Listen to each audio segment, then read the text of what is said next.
Good afternoon. College student success is of paramount importance to policymakers, practitioners like myself, and students who enroll in colleges to get degrees to better themselves. Due to population changes, economic changes nationally and regionally, more and more students that ordinarily would have found themselves successfully employed in a great paying job in industry are finding themselves in great need of a degree from a college campus. Unfortunately, most of those students, about 50% of them, don't make it to the second year.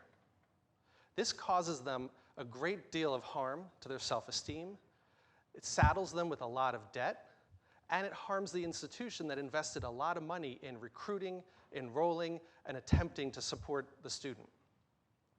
Academic advising, according to the literature, is one of the most effective ways to support student success.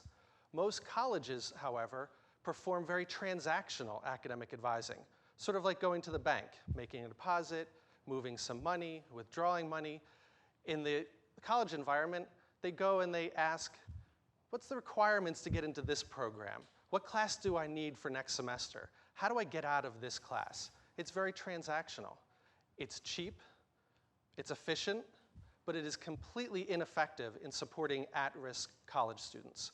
A more effective approach is a transformational approach, where an advisor and a student have a quality relationship, and that advisor feels comfortable, and the student feels comfortable being nosy and digging down into the student's life. How much time are you spending studying?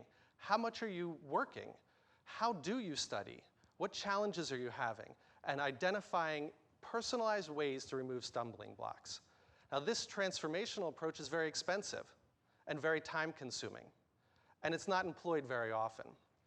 What I wanted to find out was, is there an approach, a transformational approach, implemented on a college campus that can successfully improve student success and also improve the university's bottom line? And how do they do that? So I looked at a regional public four-year institution nearby.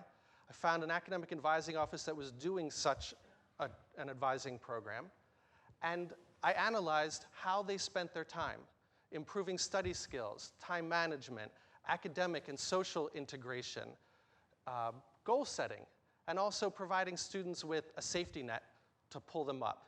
I asked the students and I asked the advisors, which of these was the most impactful? Which one of these policies and procedures actually helped you be successful? Both of them said the relationship. The relationship was the key piece. And while we spend millions of dollars on fancy software that tells students where they stand, tells advisors which students to target, the single most important thing to the students here was the relationship. And it resulted in a $750,000 increase in enrollment fees just in the first semester. It was worthwhile.